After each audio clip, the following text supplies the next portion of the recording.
अगर मैं आपसे कहूँ कि आपकी आंतों में वर्षों पुरानी गंदगी फंसी हो सकती है, वो गंदगी जो मिक्सचर ग्राइंडर के किनारों पर जमी उस मैल की तरह है जिसे साधारण पानी से धोना नामुमकिन है। यही वो छिपा हुआ कचरा है जो आपके पेट को कभी फूलने की समस्या देता है तो कभी आपके चेहरे पर पिंपल्स आने लगते हैं और सबसे बड़ी बात तो आपकी एनर्जी को चूस लेता है। हम इसे साफ करने के लिए क्या करते हैं, हम बाजार से चूर्ण लेके आ जाते हैं या गोलियां खाते रहते हैं। आंतों को साफ नहीं करती, ये क्या करती है बल्कि उन्हें छील देती है और उनका जो नेचुरल काम होता है उसको भी खराब कर देती है। इससे आपको हमेशा कब्ज बनी रहती है। लेकिन आज मैं आपको किसी दवा के बारे में बिल्कुल भी नहीं बताने वाली हूँ। आज मैं आपको एक ऐसे 2 स्टेप प्रोटोकॉल के बारे में बताने वाली हूँ जो मेडिकल साइंस और आयुर्वेद का एक अच्छा तालमेल है और बहुत ही आसान है। इसमें हम एक तो नाइट स्वीपर की तरह यूज करेंगे जो रात को सफाई करेगा आपकी आंतों की। हम मॉर्निंग हीलर के बारे में बात करेंगे जो कि सुबह के वक्त आपके पूरे दिन बॉडी को डिटॉक्स करता रहेगा। रात वाला जो नुस्खा है एक हाइड्रोथर्मल मैकेनिज्म पर काम करता है जो आंतों में जाकर एक जेल बनाता है और चुंबक की तरह गंदगी को अपने साथ चिपका लेता है और उसको खींचने लगता है बाहर निकालने के लिए। और सुबह वाला जो नुस्खा है वो आपके शरीर के अंदर से धो डालता है, यानी कि एक ऐसा इंग्रेडिएंट है जो आपके टॉक्सिन्स को पूरा अपने में मिक्स करके बाहर निकालता है। तो चलिए शुरू करते हैं। हेलो फ्रेंड्स, मैं सुमन चौहान, सर्टिफाइड डाइटिशियन न्यूट्रिशनिस्ट, आपके फिटनेस ट्रेनर। मेरे चैनल देसी इलाज में आपका स्वागत है।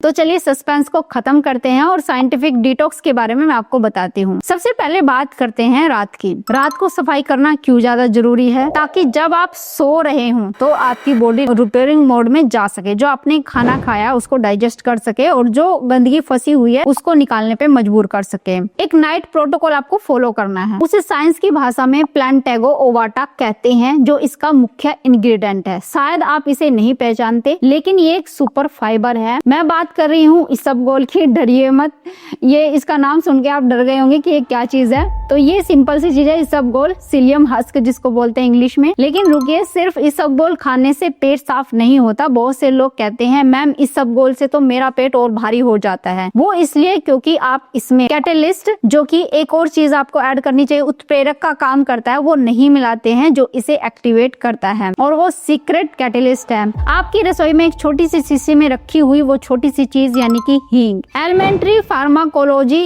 एंड थेराप्यूटिक्स जर्नल में एक बहुत ही महत्वपूर्ण स्टडी पब्लिश हुई थी। रिसर्च बताती है कि इसबगोल एक हाइड्रोफिलिक कोलोइड है, यानी कि अपने वजन से 40 गुना ज्यादा पानी सोखता है। लेकिन इसे आंतों में मूव करने के लिए नसों को रिलैक्सेशन की जरूरत होती है। यहीं पे हींग का रोल आता है। फार्माकोग्नोसी रिवाइव के मुताबिक हींग एक पावरफुल एंटी स्पास्मोडिक गुण होते हैं, यानी कि यह आंतों की दीवारों को रिलैक्स करती है। जब आप इसबगोल के जेल को हींग के साथ मिलाते हैं, सिर्फ एक चुटकी हींग आपने मिलाना है, तो ये दोनों चीजें जो होती है, जेल गंदगी को पकड़ता है और हींग उसे बाहर करने के लिए मजबूर कर देता है। और फिर क्या होता है, बिना मरोड़ के, बिना दर्द के, पुराने से पुराना जो वो कचरा पड़ा हुआ है, कब्ज है, आपको सुबह पानी की तरह साफ हो जाता है और बिल्कुल क्लियर आपका पेट हो जाता है। अब जो ये जादुई कॉम्बिनेशन है, इसको बनाने का जो तरीका है बहुत ही स्पेसिफिक है। गलती करेंगे तो ये गले में अटक सकता है। इसको गलत तरीके से बिल्कुल नहीं लेना है। तो कैसे आपको बनाना है, एक गिलास आपको गर्म पानी लेना है, जैसे आप चाय की तरह इसको पी सके। अब एक बड़ा चम्मच आपने सिलियम हस्क यानी कि इसबगोल का लेना है। सिर्फ एक चुटकी शुद्ध हींग, उसको आपने अच्छे से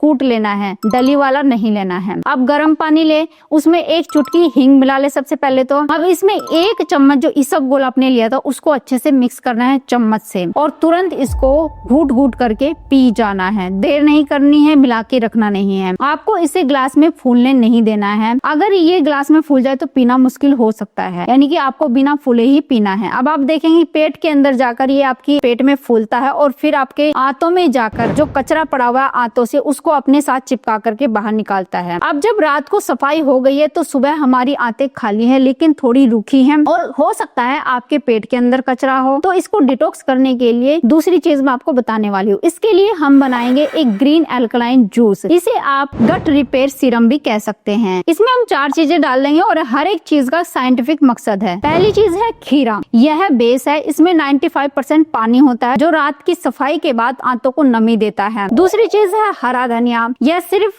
गार्निशिंग के लिए नहीं है, बल्कि क्या होता है इसमें मोलिकुलर बायोलॉजी रिपोर्ट में एक चौंकाने वाली स्टडी आई थी। इसमें पाया गया था कि जो धनिया होता है, हरा धनिया, एक नेचुरल हैवी मेटल चिलेटर है, यानी कि आपकी आंतों में छिपे हुए जो लेड होता है, मरकरी होता है, आर्सेनिक होता है, जो जहरीली चीजें होती है, जहरीली धातुएं फंस जाती है, उसको चुंबक की तरह खींचकर बाहर निकालने में हमारी मदद करता है, यानी बॉडी को हर एक पार्ट से डिटॉक्स करता है। तीसरी चीज है ताजा आंवला। इसमें विटामिन सी बहुत ज्यादा होता है और विटामिन सी आपकी हर एक नसों से गंदगी, यहाँ तक कि कोलेस्ट्रॉल को भी बाहर निकालने का काम करता है। यह आंतों की अंदरूनी परत यानी कि गट लाइनिंग की रिपेयर का काम करता है। चौथी चीज है काला नमक और काली मिर्च। काली मिर्च में पेपरिन होता है जो इसे बहुत सारे पोषक तत्वों को खून में सोखने के लिए मदद करता है, और काला नमक स्वाद बढ़ाने के लिए, और ये भी एक तरीके से हमारी आंतों को साफ करने का काम करता है। सुबह उठकर जब आपका पेट साफ हो जाए रात वाले नुस्खे से, तब यह जूस आपको बनाना है, या जब भी आपको भूख लगे, जब भी आप ब्रेकफास्ट करने जा रहे हो उससे पहले ये जूस आपने बनाना है। और इसका थोड़ी सी विधि आप जान लीजिए। खीरे को छिलके समेत लेना है, अच्छे से धो लेना है, मुट्ठी भर धनिया लेना है, एक आंवला लेना है ताजा। 2 लोगों के लिए बना रहे तो 2 आंवले आप ले सकते हैं। इन सबको थोड़े पानी के साथ आपने ब्लेंड करना है, हल्का सा पानी डाल लीजिए और ब्लेंड कर लीजिए। अब इसे गिलास में निकालें और इसमें 1 चुटकी काला नमक और 1 चुटकी काली मिर्च अच्छे से मिक्स करना है। हो सके तो अगर सर्दियों का मौसम है तो गर्म पानी आप इसमें डाल ले तो ये हल्का सा वार्म हो जाएगा। इसको छानना नहीं है, अगर हो सके तो छाने नहीं, फाइबर के साथ पिए घूट घूट करके। अगर किसी को ये लगता है कि बिना छाने नहीं पिया जाता तो आप इसको जो पतली छलनी होती है उससे छान भी सकते हैं, थोड़ा सा फाइबर आना ही चाहिए। अब ये 2 स्टेप जो प्रोटोकॉल है इसको 3 दिन लगातार आपने फॉलो करना है और आप देखेंगे पेट का भारीपन गायब हो गया है, कचरा बिल्कुल साफ हो जाएगा 3 दिन के अंदर अंदर, स्किन आपकी ग्लो कर रही है और बिल्कुल हल्कापन आप महसूस करें, खून भी आपका साफ होना शुरू हो जाएगा, पेट और दिमाग का जो कनेक्शन है वो साफ हो जाएगा, दिमाग एकदम आपका शांत होगा, रिलैक्स करेंगे आप, सब काम करने का मन करेगा, एनर्जी भरपूर होगी। और इसमें जो जरूरी बातें हैं वो भी ध्यान रख लीजिए। पानी की मात्रा है, जैसे इसबगोल पानी को सोखता है, अगर आप ये प्रोटोकॉल कर रहे हैं तो दिन भर कम से कम आपको 2 से 2.5 लीटर पानी पीना जरूरी है, नहीं तो ये कब्ज कर सकता है अगर पानी नहीं पिएंगे। इस चीज का ध्यान रखना जरूरी है। हींग की क्वालिटी का भी ध्यान रखना जरूरी है। बाजार में जो अक्सर हींग मिल रहा है आजकल, कभी कभी खराब हींग भी आपको मिलता है, तो उसका भी ध्यान रखना जरूरी है। और तीसरी चीज ध्यान रखें कि कभी भी इसको आदत नहीं बनाना है। आप ये सोचे कि नहीं अब तो हमें रोज इसको ही अपनाना है, हम तो रोज ही करेंगे। आपको क्या करना है, हफ्ते में 3 दिन इसको करना है और कम से कम 3 दिन के लिए रिलैक्स करना है। हाँ, जो सुबह का जो जूस है, ग्रीन जूस मैंने आपको बताया, उसकी आप आदत बना सकते हैं। वो बॉडी को डिटॉक्स करेगा, खून को साफ करेगा, और जो महंगी महंगी दवाइयाँ नहीं कर सकी आपको पेट साफ करने के लिए, वो ये जूस करेगा। इस जूस को आप आदत बना सकते हैं। लेकिन जो रात को मैंने आपको बताया इसबगोल, उसको आपको 3 दिन लेना है, 3 दिन के लिए रेस्ट लेना है, फिर से 3 दिन के लिए शुरू कर सकते हैं। ऐसे आप बीच बीच में कर सकते हैं। वैसे तो इसबगोल भी नुकसान नहीं करता, लेकिन इसबगोल की आदत नहीं बनानी है। हींग को भी आप ले सकते हैं, लेकिन 2-3 दिन के बाद बंद कर दें। इस तरीके से अगर आप ये चीजें करेंगे और साथ में खाने पीने का भी ध्यान रखेंगे, सोने का भी ध्यान रखेंगे और कुछ ना कुछ एक्सरसाइज यानी मूवमेंट जरूर ऐड करेंगे, तो आप देखेंगे किसी भी दवाई की आपको जरूरत नहीं पड़ती है। और तो और पेट तो साफ हो गई, आपकी बीमारियां भी बिना दवाइयों के ही ठीक हो जाएगी। उम्मीद है आज की वीडियो आपको बहुत पसंद आई होगी। आप लाइक शेयर भी करेंगे। अगर चैनल पे आपने चैनल को सब्सक्राइब कर लीजिए। तो फिर मिलती हूँ नेक्स्ट वीडियो में, तब तक के लिए बाय बाय, टेक केयर।